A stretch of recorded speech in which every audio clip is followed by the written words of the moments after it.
बच्चों, कैसे हैं आप सब। बच्चों, आज के अपने इस वीडियो में हम लोग motion in a straight line को कंटिन्यू कर रहे हैं। और मेरे लास्ट वीडियो को अगर आपने देखा होगा तो मैंने उसमें आपको टाइप्स ऑफ मोशंस, मैकेनिक्स, इसके बारे में बेसिक्स इंट्रोडक्शन नॉलेज आपको दिया था। आज के अपने वीडियो में हम लोग आगे बढ़ते हैं, बात करते हैं position, path length, displacement, velocity, speed, acceleration, uniform and non uniform motion. तो बच्चों, मेरे साथ आगे बढ़ते हैं। साथ साथ मेरे वीडियोस को लाइक और शेयर करना मत भूलिए। सब्सक्राइब करिए मेरे चैनल फिजिक्स क्लिनिक को। चलिए, आज के इस वीडियो को स्टार्ट कर रहे हैं अपना इस topic position, path length and displacement. तो सबसे पहले अगर पोजीशन की बात करें तो पोजीशन हम डिफाइन कैसे करेंगे। पोजीशन हम डिफाइन करेंगे where the object is situated, means object कहां पर रखा हुआ है वो उसकी पोजीशन को बताएगा। पहली बात, पोजीशन को अगर डिफाइन करना है तो कैसे करेंगे। It is defined as where the object is situated, कहां पर ऑब्जेक्ट आपने रखा है। जैसे मैं यहाँ खड़ा हूं तो इट इज माई पोजीशन। और जब भी मैं पोजीशन को मेजर करूंगा बच्चों, तो किसी एक रेफरेंस पॉइंट को मानते हुए मैं अपनी पोजीशन को रेफरेंस पॉइंट के अकॉर्डिंग मेजर करूंगा।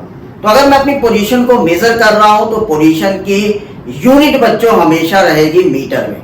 मीन्स पोजीशन जो है वो लेंथ होगी और उस पर्टिकुलर पॉइंट से हम लोग लेंथ को मेजर करेंगे, जिसकी यूनिट हम लोग हमेशा लेंगे मीटर में। ठीक है, तो पोजीशन क्या है, basically where the object is situated and it is measured from some reference point. और जिस रेफरेंस पॉइंट से बच्चों हम लोग मेजर करेंगे, that reference point is called as a origin. उस रेफरेंस पॉइंट को हम लोग क्या कहेंगे बच्चों, ओरिजिन कहेंगे। क्योंकि अगर हम स्ट्रेट लाइन मोशन कर रहे हैं तो हम सारे पैरामीटर्स को ओरिजिन के रिस्पेक्ट में ही मेजर करेंगे। ठीक है, तो अगर हमें लेंथ मेजर करना है तो हम ओरिजिन के रिस्पेक्ट में मेजर करेंगे। जहां से मूव करना स्टार्ट किया हमारे ऑब्जेक्ट ने, उस जगह से कितना डिस्टेंस कवर किया, तो हमें उसकी नई पोजीशन पता चलेगी। तो पोजीशन को अगर आपको डिफाइन करना है तो easily use say this is defined as point where the object is situated. तो यहाँ पे आप डायग्राम देखिएगा। इस डायग्राम में मैंने स्ट्रेट लाइन एक डायग्राम बनाया है, क्योंकि अगर हमारा मोशन स्ट्रेट लाइन है, स्ट्रेट लाइन मोशन में या तो हमारा ऑब्जेक्ट फॉरवर्ड मूव करेगा या हमारा ऑब्जेक्ट रिवर्स मूव करेगा। तो अगर मेरा ऑब्जेक्ट फॉरवर्ड या रिवर्स मूव करना है तो डिसाइड कैसे करेंगे। डिसाइड करेंगे by the reference point and this reference point is called as a origin. जो हम जीरो यहाँ पे लिखा है इसको मैं कहूंगा ओरिजिन और रेफरेंस पॉइंट। अगर जीरो से हम पॉजिटिव साइड में जा रहे हैं तो हम कहेंगे our direction is positive, right, means length हमारी पॉजिटिव होगी। और अगर हम जीरो से नेगेटिव साइड में बढ़ रहे हैं तो हमारी डायरेक्शन होगी नेगेटिव और हम कहेंगे हमारी लेंथ नेगेटिव है। फॉर एग्जांपल, अगर मैं कह रहा हूं कि मेरा एक ऑब्जेक्ट जो है यहाँ पे रखा है, यानी ओरिजिन से कितनी डिस्टेंस पे रखा है बच्चों, ओरिजिन से रखा हुआ है -3 मीटर पर। तो आप देख रहे हैं ये माइनस साइन क्या बता रहा है। माइनस साइन बता रहा है कि your object is moving in a negative direction. आपका ऑब्जेक्ट किधर मूव कर रहा है, नेगेटिव डायरेक्शन में। और उसकी लेंथ ओरिजिन से कितनी है, लेंथ ओरिजिन से उसकी 3 मीटर है।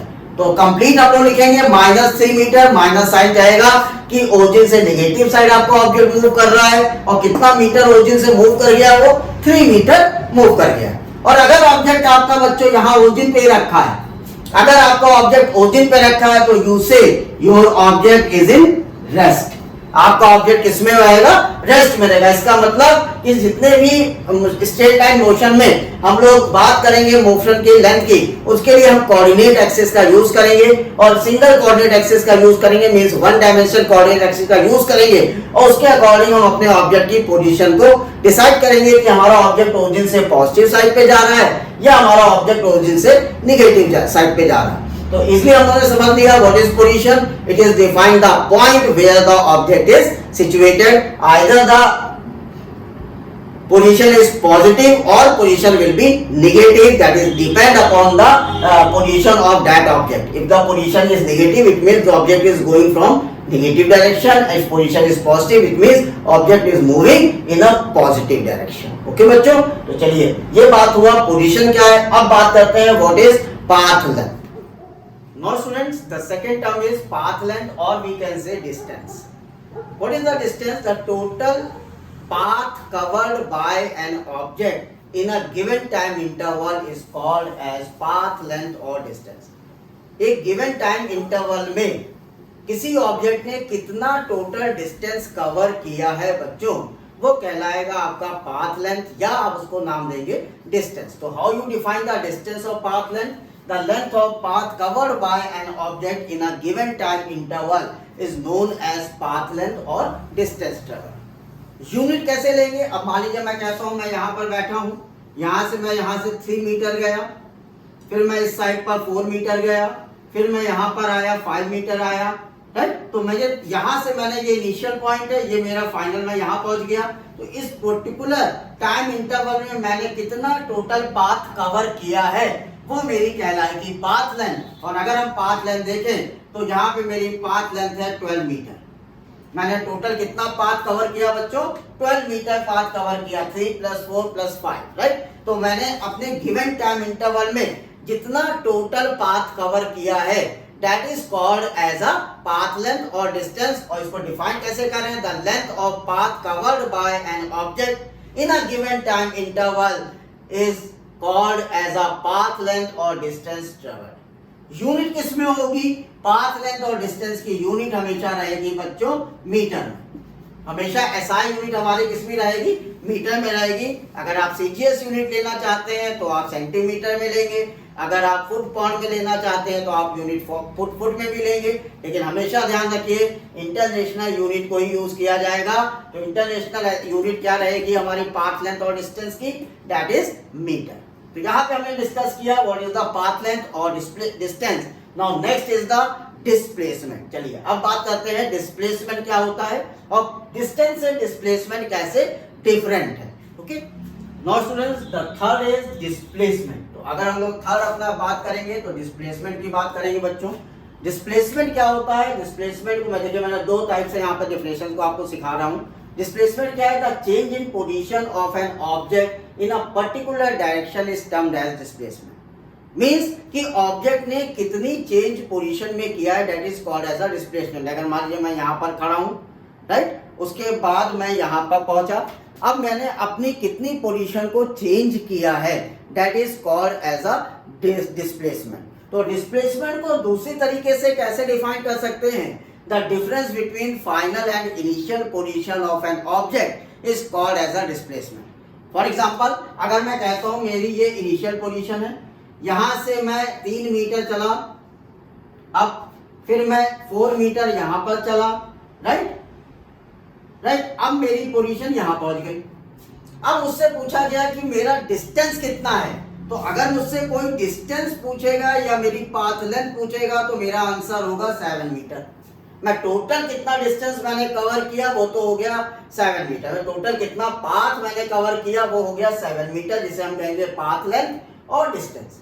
लेकिन अगर मैं डिस्प्लेसमेंट की बात करूंगा तो डिस्प्लेसमेंट कह रहा है the difference between final and initial position. तो ये पोजीशन मेरी फाइनल, ये पोजीशन मेरी इनिशियल, तो यहां से जो डिफरेंस आया दिस वन, ये मेरा कहलाएगा डिस्प्लेसमेंट। और ये मुझे कितना मिलेगा? 5 मीटर। तो आप देखें तो डिस्प्लेसमेंट मुझे कितना मिल रहा है? डिस्प्लेसमेंट मेरा हो गया 5 मीटर। तो दोनों में डिफरेंस है। डिस्टेंस क्या कह रहा है? टोटल डिस्टेंस कवर, कितना आपने कवर किया वो बताओ भैया। लेकिन डिस्प्लेसमेंट कह रहा है कि the difference between final and initial position is called displacement. तो डिस्प्लेसमेंट देखिए मुझे 5 मीटर का मिल रहा है, और we can say the shortest distance covered by an object that is displacement. कम से कम मिनिमम डिस्टेंस, शॉर्टेस्ट डिस्टेंस जो कवर किया वो मेरा कहलाएगा डिस्प्लेसमेंट। लेकिन डिस्टेंस क्या है? टोटल कितना डिस्टेंस मैंने कवर किया है वो कहलाएगा डिस्टेंस। यूनिट की बात करेंगे तो दोनों ही लेंथ है, तो दोनों की यूनिट मीटर में ही होगा। चाहे आपका डिस्टेंस हो चाहे displacement, the unit is same, the SI unit is in metre, right. तो यूनिट में कोई चेंज नहीं है, लेकिन कंसेप्ट में चेंज है। Total path cover distance, shortest distance covered displacement, or we can say the change in final and initial position, right? The change in final and initial position is called as a displacement। तो और displacement को हम लोग denote करते हैं delta x से। मान लीजिए मैं कहता हूं मैं स्ट्रेट लाइन मोशन ले रहा हूं, मेरी इनिशियल पोजीशन यहां पर है x1 पर, कुछ टाइम बाद मेरी पोजीशन हो गई x2, राइट। मेरी इनिशियल पोजीशन x1 पे थी, कुछ टाइम बाद मेरी पोजीशन x2 हो गई। मुझसे कहा गया डिस्प्लेसमेंट कितना होगा, तो मैं लिखूंगा डेल्टा एक्स। डेल्टा एक्स मतलब डिस्प्लेसमेंट, और डिस्प्लेसमेंट कहता है फाइनल इनिशियल पोजीशन का डिफरेंस फाइनली मैं कहां पहुंचा, x2 पर, इनिशियल में कहां था, x1 पर। तो डिस्प्लेसमेंट को मैंने लिखा x2 माइनस x1 और इसको डिनोट किससे किया बच्चों, डेल्टा x से। तो delta x is notation for the displacement. और कहते क्या है, the change in position is called as a displacement, shortest distance covered by an object called as a distance, but total distance covered by an object called as a distance. Unit must be same for the distance and displacement, that is in meter in SI unit. Okay, तो ये हम लोगों ने concept सीखा, what is the distance, displacement and position. अब छोटी note point लेते हैं डिस्टेंस और डिस्प्लेसमेंट के लिए। क्या नोट पॉइंट होंगे उसको देखते हैं। Now students, note point for the distance and displacement. पहला नोट पॉइंट हमसे कहता है distance is a scalar quantity and displacement is a vector quantity. हमेशा ध्यान रखिए, distance is a scalar quantity and displacement is a vector quantity because the displacement need a direction as well as follow the vector addition law. So displacement is a vector quantity and distance is a scalar quantity. The second thing, distance may be positive और zero but never be negative. Distance positive होगा या zero हो जाएगा लेकिन कभी भी negative नहीं होगा। जबकि डिस्प्लेसमेंट में भी पॉजिटिव, निगेटिव और जीरो। डिस्प्लेसमेंट पॉजिटिव भी हो सकता है, निगेटिव भी हो सकता है और जीरो भी हो सकता है। कैसे? अगर हम कहें कि delta x is equal to x2 minus x1 है, दैट इज डिस्प्लेसमेंट फॉर्मूला। अगर x2 की वैल्यू x1 से ज्यादा होगी तो डेल्टा x आपको हमेशा पॉजिटिव मिलेगा। अगर x2 की वैल्यू x1 से कम होगी तो हमेशा डेल्टा x आपको निगेटिव मिलेगा। अगर x2 की वैल्यू x1 से बराबर हो गई तो आपको डेल्टा x जीरो मिलेगा। That's why we are saying the displacement may be positive, negative और zero but distance is positive और जीरो, नेवर बी निगेटिव। तो बच्चों इसको नोट करिए, ये इंपॉर्टेंट नोट पॉइंट है, comparison between distance and displacement. चलिए आगे बढ़ते हैं, बात करते हैं रेफरेंस फ्रेम की। नाउ स्टूडेंट्स, बात करते हैं frame of reference. Frame of reference का क्या मतलब है, क्या कंसेप्ट है इसका? अगर हम फ्रेम ऑफ रेफरेंस की बात करें तो अगर हम लोग अपने कोऑर्डिनेट डायमेंशनल एक्सिस की बात करें तो हम लोग के पास 3 डायमेंशनल एक्सिस होते हैं जिसे हम लोग कहते हैं X, Y and Z axis. आप सभी इसके बारे में जान चुके हैं वेक्टर में। और ये म्यूचुअली परपेंडिकुलर एक्सिस जिस पॉइंट पर मिलते हैं उसे हम लोग क्या नाम देते हैं, ओरिजिन, और हम लोग कहते हैं इसको रेफरेंस पॉइंट। या तो हम इसे ओरिजिन कहेंगे या हम क्या कहेंगे, इसको रेफरेंस पॉइंट कहेंगे। तो फ्रेम ऑफ रेफरेंस का क्या मतलब है कि आपने किसी पर्टिकुलर फिजिकल क्वांटिटी को, जो भी फिजिकल क्वांटिटी है, जो भी ऑब्जर्वेशंस है, उसको आपने किस फ्रेम में उसको आपने लिया है वो कहलाएगा उसका फ्रेम ऑफ रेफरेंस। जैसा कि यहाँ पे मैंने लिखा है, the set of coordinate axes attached to the specified body relative to which the position of a particle or the time of event occurring in space can be described is known as a reference frame। किसी भी body का वो coordinate system जिस पर आपने उसको रखा है, उससे उसका पर्टिकुलर डिस्क्रिप्शन आप ले रहे हैं कि उसकी कितनी डिस्टेंस है, कितना वेलोसिटी चला है, कितना स्पीड है उसका, या कितना डिस्प्लेसमेंट है। ये सारे जो आप फिजिकल क्वांटिटी मेजर कर रहे हो किसी एक पर्टिकुलर कोऑर्डिनेट एक्सिस पर जब आप मेजर करोगे तो वो कोऑर्डिनेट एक्सिस आपका कहलाएगा रेफरेंस फ्रेम। जैसे कि अगर एग्जांपल की बात करें, मैं यहाँ पर अर्थ पे हूँ, कोई मेरा फ्रेंड जो है वो ट्रेन में मूव कर रहा है, ट्रेन मूव कर रही है विद यूनिफॉर्म वेलोसिटी, और एक मेरा फ्रेंड जो है वो प्लेन में है। तो देखिए तीनों अलग अलग रेफरेंस पे हैं। अगर मैं प्लेन को देखूंगा जो प्लेन ऊपर ओवरहेड उड़ रही है तो मुझे अपने उस फ्रेंड की प्लेन की स्पीड जो है अलग दिखाई देगी। लेकिन अगर जो बंदा आपके ट्रेन में है वो उस प्लेन को ऑब्जर्व करेगा तो प्लेन की स्पीड उसके लिए अलग होगी, और जो बंदा खुद प्लेन के अंदर बैठा है वो अगर अपने आप को ऑब्जर्व करेगा तो वो ऑब्जर्व करेगा आई एम इन रेस्ट। तो अलग अलग स्पेस पर, अलग अलग रेफरेंस पर अलग अलग ऑब्जर्वेशन होगा, कंडीशंस अलग अलग होंगी, और जिस फ्रेम में आप बात करने जा रहे हो वो फ्रेम हमारा कहलाएगा रेफरेंस फ्रेम। ठीक है बच्चों, तो रेफरेंस फ्रेम बेसिकली अगर मोटी मोटी बात करें तो एक ऐसा कोऑर्डिनेट सिस्टम जिस पर आप किसी भी ऑब्जेक्ट का या किसी भी बॉडी का फिजिकल मेजरमेंट कर रहे हो, वो पर्टिकुलर कोऑर्डिनेट सिस्टम कहलाएगा रेफरेंस फ्रेम, और उसका ओरिजिन आपका कहलाएगा रेफरेंस पॉइंट। ओके, चलिए बच्चों अब बात करते हैं स्पीड एंड वेलोसिटी। 2 टॉपिक फिर दे रहा हूँ, एक टॉपिक स्पीड और दूसरा फिर उसके बाद पढ़ाऊंगा वेलोसिटी। सबसे पहले हम स्पीड को डिफाइन करें। स्पीड हम कहेंगे क्या? The rate of change of position of an object with respect to time is called its speed. Rate of change of an position of an object with respect to time is called as speed. और कैसे define कर सकते हैं speed को? Speed is defined as distance travelled by an object per unit time. तो speed को अगर हम लोग देखें तो हम लोग स्पीड को बच्चों कह सकते हैं the rate of change of position of an object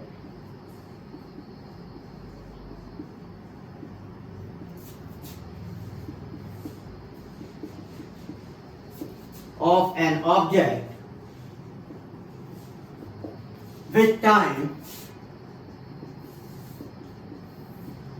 is known as speed.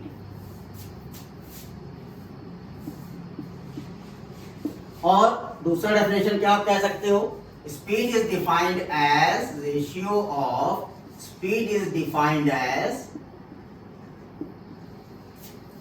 distance traveled by an object per unit time. By an object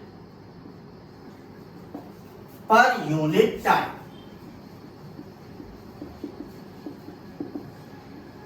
right? तो अगर अब हम लोग स्पीड का फॉर्मूला बनाए अपनी डेफिनेशन से, तो हम लोग स्पीड का फॉर्मूला बना सकते हैं। Speed is equal to distance travelled by an object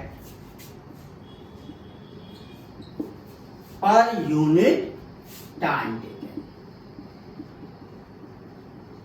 कितना उसने डिस्टेंस ट्रेवल करने में टाइम लिया upon that is called as a speed. Right? तो ये तो बात हुई स्पीड क्या है। नोट पॉइंट स्पीड पर ले लीजिए। नोट पॉइंट क्या क्या हम लोग नोट पॉइंट रखेंगे स्पीड। पहला नोट पॉइंट, स्पीड में डिस्टेंस की बात हो रही है और हमें पता है distance is a scalar quantity, so we say the speed is also a scalar quantity, means speed have only magnitude no direction.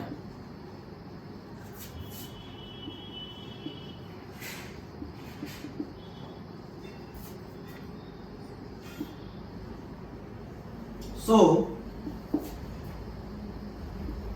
it is a scalar quantity।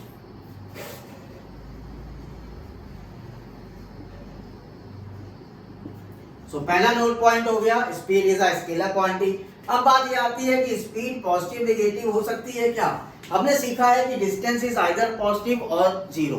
So speed is either positive और zero but never be negative. हमेशा ध्यान रखिए, as distance is either positive और zero,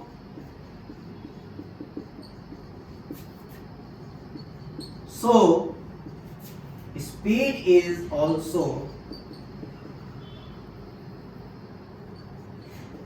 positive or zero, never be negative,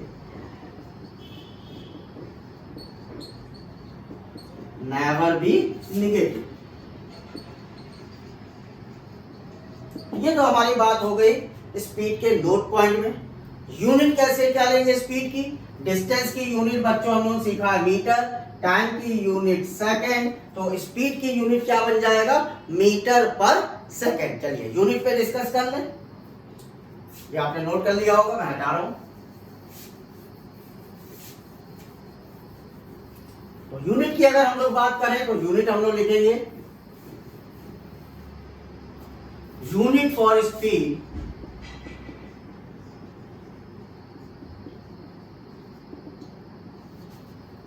right. SI unit for speed,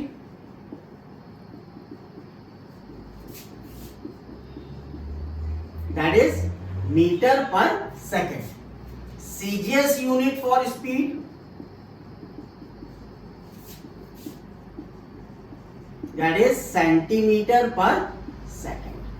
So unit हमारी SI unit metre पर second में होगा और CGS यूनिट हमेशा सेंटीमीटर पर सेकंड में होगा। इसी में आगे बढ़ते हैं और बात करते हैं कितने टाइप की स्पीड हो सकती है, means type of speed. Okay, चलिए बात करते हैं types of speed. Now students discuss करते हैं different type of speed. Speed को बेसिकली हम लोग 4 डिफरेंट टाइप्स में डिवाइड करेंगे, uniform speed, non uniform speed, average speed and instantaneous speed. तो एक एक करके मैं आपको सारी बात समझा रहा हूँ। अगर हम बात करें यूनिफॉर्म स्पीड की, इसका मतलब the equal distance covered by an object in equal time interval is called as uniform speed. मतलब कि अगर कोई ऑब्जेक्ट सेम डिस्टेंस हर बार कवर कर रहा है पर्टिकुलर टाइम इंटरवल पर, तो उस समय जो स्पीड होगा that is known as a uniform speed. तो यूनिफॉर्म स्पीड को हम कैसे डिफाइन करेंगे? When the object cover equal distance in equal time interval the speed is known as a uniform speed. Secondly, variable speed और non uniform speed.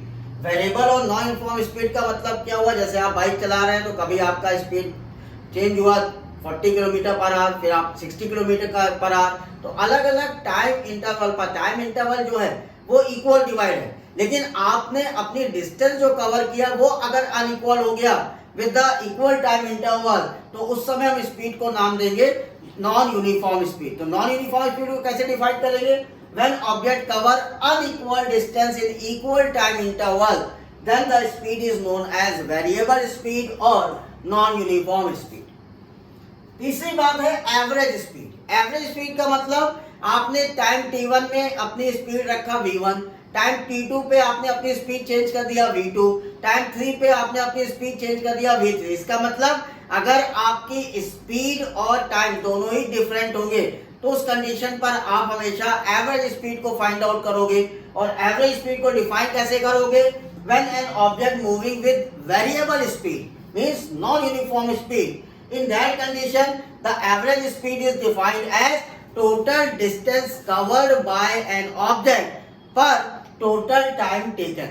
Total distance covered by an object in their traveling per unit total time taken is called as a average speed. Okay, तो यहाँ हमने discuss किया uniform speed, non uniform and average speed. अगर average speed को मैं समझाऊं, इसको मैं हटा रहा हूं, यहाँ पे नोट कर लिया होगा। देखिए, अगर मैं कहता हूं कि मेरी यहाँ से यहाँ तक जाने में टाइम t1 लगा और मेरी स्पीड है v1, इस पोजीशन से यहाँ तक जाने में मेरा टाइम t2 लगा, यहाँ मेरी स्पीड है v2, यहाँ से यहाँ तक जाने में मेरा टाइम t3 लगा, मेरी स्पीड है v3।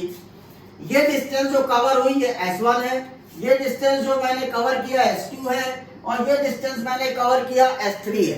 अब अगर मैं एवरेज स्पीड निकालूंगा तो मैं इसको लिखूंगा VAV, V average. Total distance कितना मैंने कवर किया? s1 plus s2 plus s3। Total time मुझे कितना लगा? t1 plus t2 plus t3। तो total distance covered by an object per unit total time taken is known as a average speed.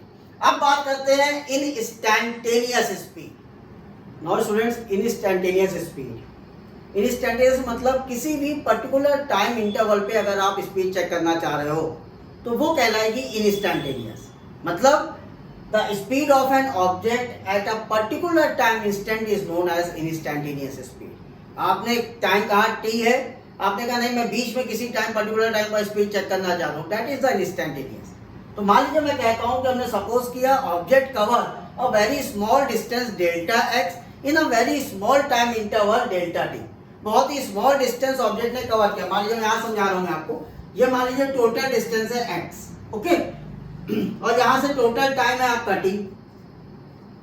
अब मैं कहता हूँ कि यहाँ पे मुझे स्पीड चाहिए, तो मैंने कहा ऑब्जेक्ट ने जो डिस्टेंस कवर किया वो डेल्टा x है और इस पर्टिकुलर टाइम को मैंने बोला स्मॉल टाइम डेल्टा t है। तो अगर मैं यहाँ पे एवरेज वैल्यू निकालूंगा तो एवरेज वैल्यू मुझे मिलेगी delta x upon delta t। This is called average speed, right? Delta x upon delta t, इसे हम क्या कहेंगे? Average speed. अब एवरेज स्पीड का अगर आप लिमिट डिसाइड कर दो, जो वो लिमिट जो जिसमें टाइम डेल्टा t अप्रोच करे जीरो को, वो आपकी कहलाएगी इंस्टैंटेनियस स्पीड। तो हमने क्या कहा? Suppose an object cover a small distance delta x in a small time interval delta t around the instant of time t, then the average speed is what? Delta x upon delta t। अब instantaneous क्या कहोगे? The limiting value of this average speed when the time interval delta t approaches to zero is called as a instantaneous। Speed of the instant t, right. तो instantaneous speed को आप कैसे लिखोगे, limit time approaches to zero the average value of the speed delta x upon delta t, और ये पूरा formula कहलाएगा dx upon dt। तो बच्चों आपको पता है dx अपॉन dt क्या है, dx upon dt is the first derivation और first derivative with respect to time. इसका मतलब अगर मुझे इंस्टेंटेनियस स्पीड निकालना है तो मैं अपने इक्वेशन को या अपने वैल्यूज को मैं अगर डिफरेंशिएट कर दूंगा तो मुझे किसी भी पर्टिकुलर टाइम इंटरवल पर इंस्टेंटेनियस स्पीड पता चल जाएगा। हमेशा अभी हम लोग आगे जो कैलकुलेशंस करेंगे मैक्सिमम कैलकुलेशन हम इंस्टेंटेनियस वैल्यू पे ही करेंगे। वो क्लास 9 था जिसमें हम लोग डायरेक्ट फॉर्मूला पढ़ते थे और यूज कर लेते थे। यहाँ पे मैक्सिमम आप डेरिवेशंस को यूज करोगे, डिफरेंशिएशन को यूज करोगे और उससे इंस्टेंटेनियस कंडीशंस को ही फाइंड आउट करोगे। इतना समझिए कि अगर आपको इंस्टेंटेनियस स्पीड निकालना है तो आप उसे लिखोगे dx upon dt, that is the first derivative with respect to time. Okay, तो ये हमारे 4 डिफरेंट टाइप्स हो गए स्पीड के, uniform, non uniform, average and instantaneous speed. अब एवरेज स्पीड की भी कुछ कंडीशंस है बच्चों, चलिए वो कंडीशंस क्या है एवरेज स्पीड निकालने के लिए उस पर देखते हैं, उस पर बात करते हैं। नो स्टूडेंट्स, बड़ा ही इंटरेस्टिंग टॉपिक है, बहुत इंपॉर्टेंट टॉपिक है एवरेज स्पीड की कंडीशंस के लिए। यहाँ पर हम देखने जा रहे हैं average speed for different situation. यहाँ पे मैं आपको एवरेज स्पीड की 2 सिचुएशन सिखाऊंगा और इसको आप अच्छे से कॉपी में अपने नोट कर लीजिए क्योंकि ये न्यूमेरिकल प्रॉब्लम्स करते समय ये कंसेप्ट आपको बहुत काम आने वाला है। पहला केस कहता है body cover different distance in different speed. Body जो है डिफरेंट डिस्टेंस कवर कर रहा है डिफरेंट स्पीड में। तो अगर मान लीजिए मैं कहता हूँ कि मेरा यहाँ से पोजीशन स्टार्ट करूँ, मैंने डिस्टेंस कवर किया s1 with the speed of v1, यहाँ से आगे बढ़ा मैंने डिस्टेंस कवर किया s2 with the speed of v2, यहाँ से मैं आगे बढ़ा मैंने डिस्टेंस कवर किया s3 with the speed of v3, यहाँ से मैं फिर आगे बढ़ा मैंने डिस्टेंस कवर किया s3 with the s4 with the speed of v4। तो अब अपने इस केस के according I cover a different distance with different velocities. लेकिन अगर हम एवरेज स्पीड की बात करें बच्चों तो एवरेज स्पीड का क्या फॉर्मूला होगा, एवरेज स्पीड को हम लोग नोटेशन में लिखते हैं VAV। ये कहता है टोटल डिस्टेंस कवर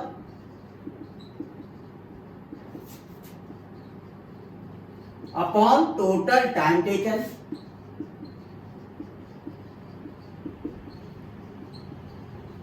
राइट, अब टोटल डिस्टेंस कवर और टोटल टाइम टेकन को देखें तो हमारा फॉर्मूला होना चाहिए S1 plus S2 plus S3 plus S4। यहाँ पे मैंने 4 केस, आप आगे और बढ़ा सकते हो। अपॉन टाइम दिया होगा तो T1 plus T2 plus T3 plus T4। लेकिन इस केस में टाइम की बात नहीं किया, उसने पैरामीटर कौन से बात किए, डिस्टेंस एंड स्पीड। तो हमें टाइम को जो है डिस्टेंस और स्पीड में कन्वर्ट करना होगा।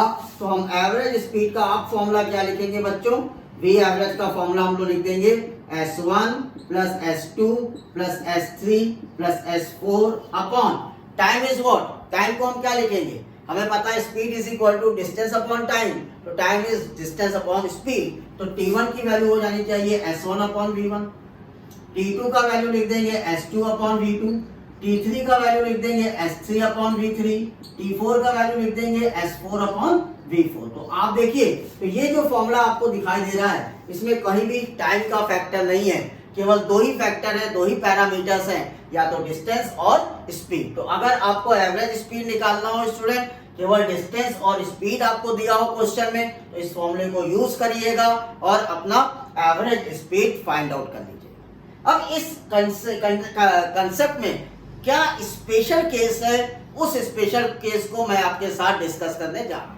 नो स्टूडेंट, इस पर्टिकुलर केस में अगर स्पेशल पॉइंट की बात करें तो मैं कह रहा हूं the body cover equal distance with different speed. Means body ने डिस्टेंस तो इक्वल कवर किया लेकिन उसकी स्पीड अलग अलग है। तो अगर बच्चों इस डायग्राम से देखो तो हमारा कंसेप्ट कह रहा है कि S1 S2 की वैल्यू S के बराबर हो, लेकिन वेलोसिटी स्पीड जो है वो अलग अलग होनी चाहिए। तो अगर स्पीड अलग अलग है और डिस्टेंस इक्वल कवर हो रहा है, अब आप वी एवरेज का फॉर्मूला निकालो। तो वी एवरेज का फॉर्मूला हो गया S1 plus S2 upon S1 by V1 plus S2 by V2। लेकिन S1 S2 तो बराबर है भाई, तो इसकी वैल्यू रखे तो ऊपर आ गया 2s, नीचे से s कॉमन हुआ 1/v1 प्लस 1/v2, s गायब। अब अगर आप इसको सॉल्व करोगे तो आपको वैल्यू मिलेगा v average is equal to 2v1 v2 upon v1 plus v2।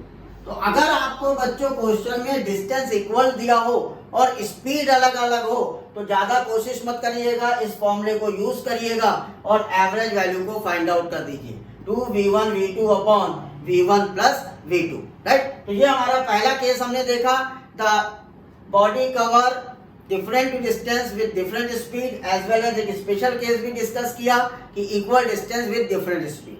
चलिए अब बात करते हैं केस 2 के लिए for finding the average velocity, average speed. Okay, now student case number 2, case number 2, case 2 हमसे कह रहा है कि भैया एवरेज स्पीड निकालो अगर बॉडी डिफरेंट स्पीड से चल रहा है और डिफरेंट टाइम इंटरवल ले रहा है। मतलब बॉडी ने मूव किया distance with the time interval of t1, आगे मूव किया with the speed of v2 time t2, फिर मूव किया with the speed of t3 time t3, आगे मूव किया with the speed of t4 time लिया t4।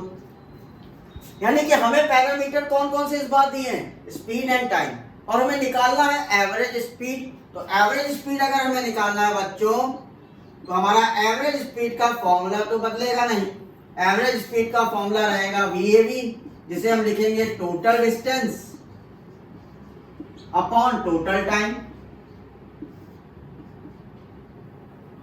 Total time. अब अपनी values को देखें तो हमारा होना चाहिए formula S1 plus S2 plus S3 plus S4 upon T1 plus T2 plus T3 plus T4। लेकिन भैया S1 S2 S3 तो दिया नहीं, हमें तो स्पीड और टाइम दिया है, तो हम इस डिस्टेंस को स्पीड टाइम के टर्म में लिख लेते हैं v1 t1 plus v2 t2 plus v3 t3 plus v4 t4 upon t1 plus t2 plus t3 plus t4। ये आ गया एवरेज वेलोसिटी का जनरल फॉर्मूला सेकेंड केस के लिए। तो जनरल फॉर्मूला में देखिए, अब इस फॉर्मूले में सिर्फ स्पीड है और टाइम है, डिस्टेंस का कोई मैटर नहीं, क्योंकि मैं डिस्टेंस तो दिया ही नहीं है। तो स्पीड और टाइम से दिया हो तो इस तरह से आप फाइंड आउट कर लें। अब स्पेशल पॉइंट क्या कह रहा है, स्पेशल पॉइंट कह रहा है कि डिफरेंट स्पीड हो लेकिन टाइम इंटरवल सेम हो। तो स्पेशल पॉइंट देखते हैं बच्चों, इसका स्पेशल पॉइंट लेता हूं।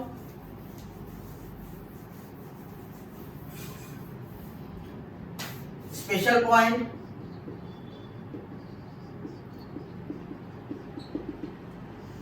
Right, special point different speed with equal time.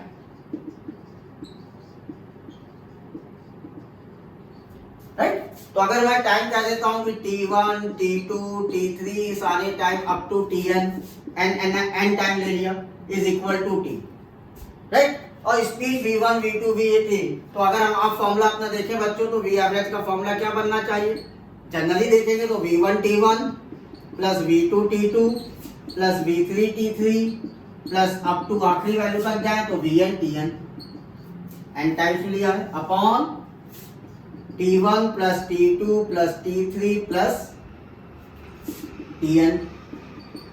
लेकिन टाइम तो भैया इक्वल है, तो यहाँ पे टाइम इक्वल कॉमन हो गया, यहाँ का टाइम कॉमन करिए v1 plus v2 plus v3 up to vn, upon यहाँ पर एडिशन हो रहा है टाइम का t plus t plus t plus t कितनी बार, n बार, तो इसको हम लिख देंगे nt, t plus t plus t plus t n बार करोगे तो क्या हो गया nt, टाइम से टाइम कैंसिल हो गया, क्या फॉर्मूला बना भाई, फॉर्मूला बन गया v1 plus v2 plus v3 plus v4 up to vn upon n।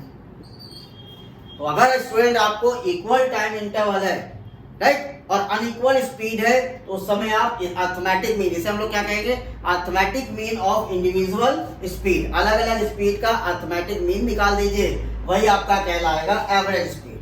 मतलब अगर मैं कहूं कि एक बॉडी है जो इसकी इनिशियल वेलोसिटी v1 थी और कुछ टाइम बाद वेलोसिटी v2 हो गया।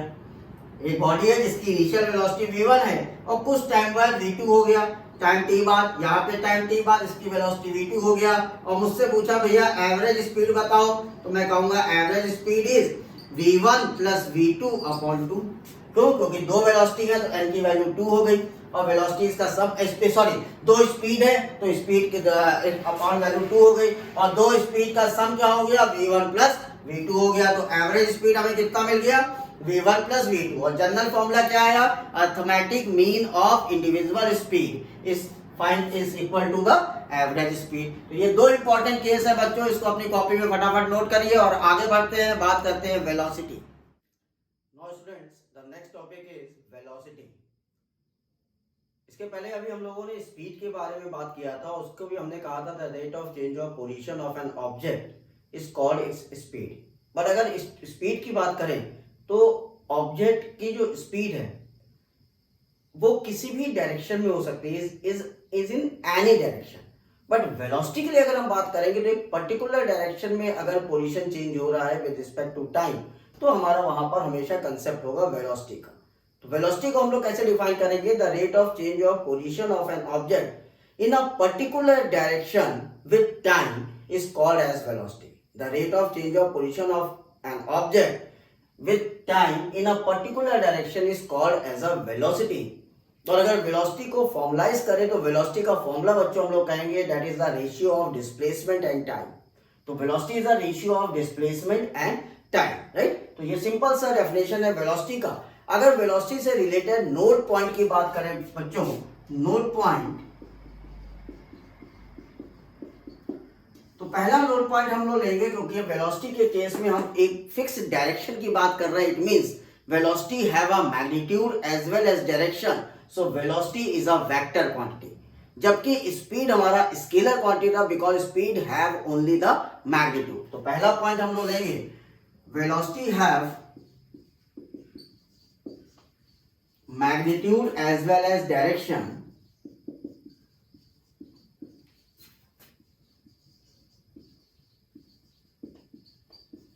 so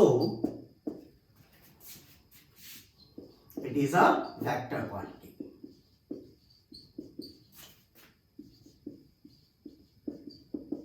so velocity हमारा वेक्टर क्वांटिटी होगा like displacement.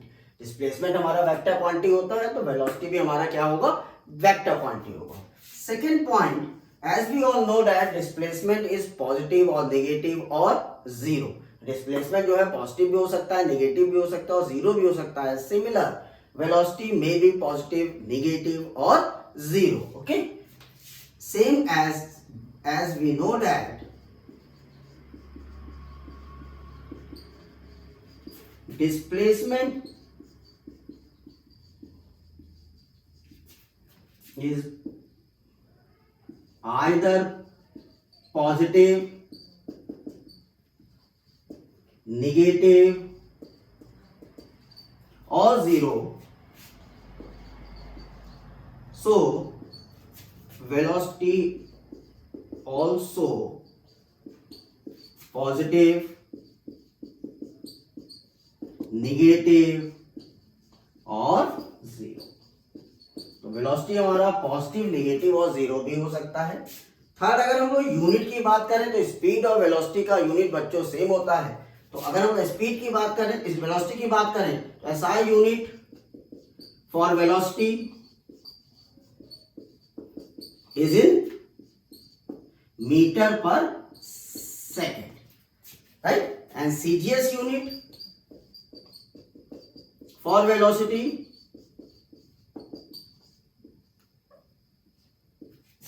Is centimetre per second. तो अगर हम वेलोसिटी को देख रहे हैं, डायमेंशन आप सभी वेलोसिटी का निकाल सकते हैं, L upon T that is L T minus one, right. तो ये मेन कंसेप्ट है हमारा वेलोसिटी का। आगे बढ़ते हैं, बात करते हैं टाइप्स ऑफ वेलोसिटी। जैसा हमने स्पीड में बात किया था, 4 टाइप की स्पीड आपको सिखाई, uniform, non uniform, variable, uniform, non uniform, average and instantaneous. Similarly velocity भी हम 4 पार्ट में डिवाइड कर दे रहे हैं, 4 टाइप्स में डिवाइड कर दे रहे हैं, uniform velocity, non uniform velocity, average velocity and instantaneous velocity. चलिए बात करते हैं different types of velocities. Now students, different type of velocities. यहाँ पे मैंने 3 टाइप्स आपको लिखे हैं, जैसे 4 टाइप है, इंस्टैंटेनियस वेलोसिटी भी मैं आपको समझाऊंगा। सबसे पहले uniform velocity, when an object covers equal displacement in equal time interval the velocity is known as uniform velocity. अगर कोई ऑब्जेक्ट आपका इक्वल डिस्प्लेसमेंट कवर कर रहा है इक्वल टाइम इंटरवल में, तो उस समय आप कहोगे योर वेलोसिटी इज यूनिफॉर्म। लेकिन अगर ऑब्जेक्ट अनइक्वल डिस्प्लेसमेंट कवर कर रहा है इक्वल टाइम इंटरवल में, तो उस समय आप कहोगे your velocity is either variable velocity और non uniform velocity. Third is the average velocity. Average velocity को अगर समझे तो total displacement covered by an object in a total time interval is called as average velocity. और हम कह सकते हैं for an object moving with variable velocity the average velocity is defined as the ratio of total displacement to the total time interval in which that displacement covers और that displacement occur. Okay, तो अगर आप average velocity को समझना चाहते हो, जितना displacement उसने कवर किया और जितना उसमें टाइम लगा, उसका अगर आप रेशियो लोगे तो वो कहलाएगा आपका एवरेज वेलोसिटी। एक बात हमेशा ध्यान रखिए बच्चों, in case of straight line motion we always take distance and displacement equal. अगर स्ट्रेट लाइन मोशन हो रहा है तो हमेशा डिस्टेंस और डिस्प्लेसमेंट को एक ही माना जाता है। तो इसलिए वेलोसिटी और स्पीड का जो फॉर्मूला है वो लगभग सेम रहता है। और साथ साथ बस ध्यान देने वाली बात है, velocity is a vector quantity and speed was a scalar quantity. ठीक है, तो हमने यहाँ पर 3 टाइप सीखा। Last type is a instantaneous velocity. चलिए बात करते हैं हम instantaneous velocity. Students, instantaneous velocity, the velocity of an object at particular instant of time is called as a instantaneous velocity। किसी पर्टिकुलर टाइम पर आप वेलोसिटी निकालना चाह रहे हो तो वो वेलोसिटी कहलाएगी इंस्टैंटेनियस वेलोसिटी।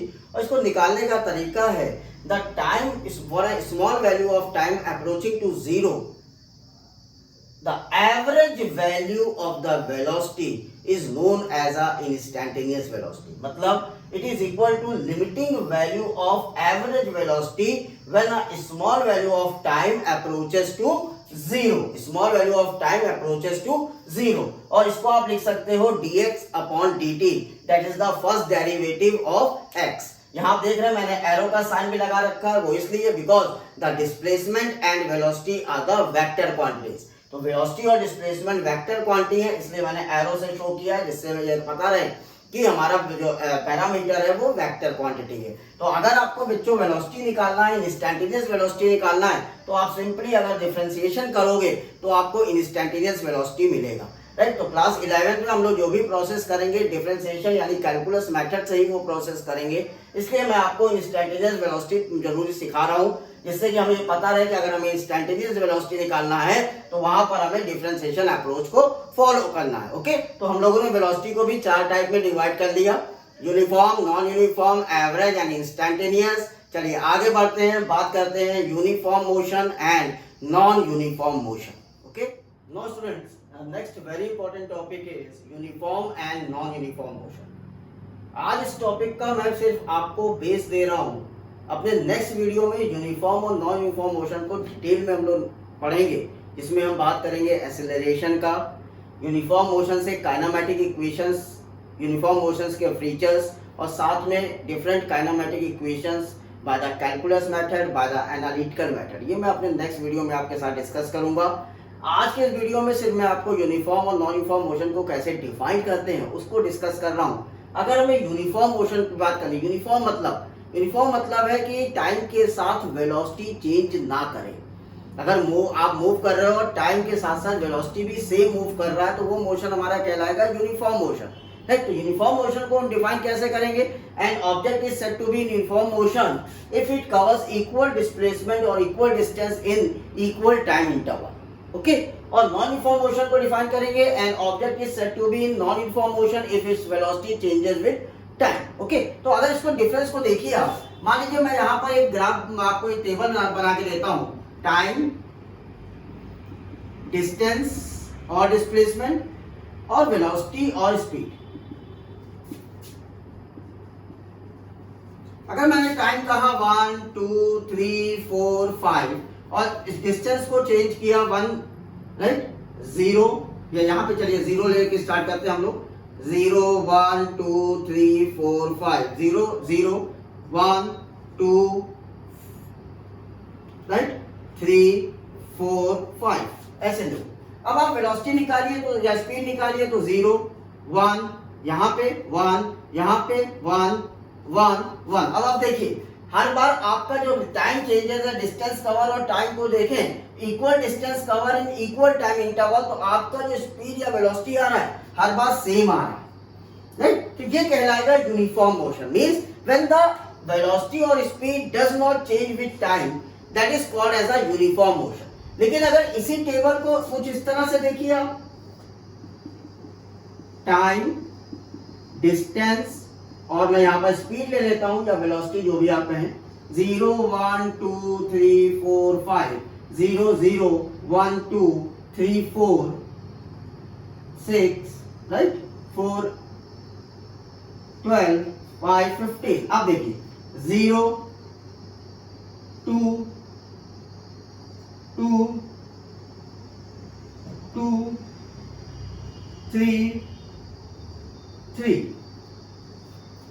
यहाँ क्या आपको लग रहा है कि स्पीड सेम है? नहीं, टाइम के साथ स्पीड चेंज हो जा रहा है, कभी 0 है, कभी 2 है, कभी 3 है। तो ये मोशन हमारा कहलाएगा नॉन यूनिफॉर्म मोशन, मतलब स्पीड और velocity change with time. In that condition we say the motion is non-uniform motion, or we can say when distance covered or displacement covered by an object is unequal with respect to equal time interval। Time equal है, एक का difference है, लेकिन यहाँ जरूरी नहीं कि एक का डिफरेंस है, यहाँ 2 का डिफरेंस, 2 का डिफरेंस, 2 का डिफरेंस, 6 का डिफरेंस, 3 का डिफरेंस। तो अनइक्वल डिस्प्लेसमेंट कवर या distance cover in equal time interval, that is non uniform motion. लेकिन equal distance cover in equal time interval, that is called as a uniform motion. तो ये difference है आपका uniform और non uniform motion में, जिसको detail में आपके सामने अब लेकर के आऊंगा अपने नेक्स्ट वीडियो में। आज के इस वीडियो में हमने आपको path length, position, displacement, speed, velocity पर डिस्कशन किया, साथ साथ non uniform and uniform motion को भी स्टार्ट किया है। तो अगर मेरा वीडियो आपको अच्छा लगा हो, एक्सप्लेनेशन आपको पसंद आए, तो लाइक शेयर करना मत भूलिए, साथ साथ मेरे चैनल को भी सब्सक्राइब करिए। थैंक यू सो मच बच्चों, हैव अ नाइस डे।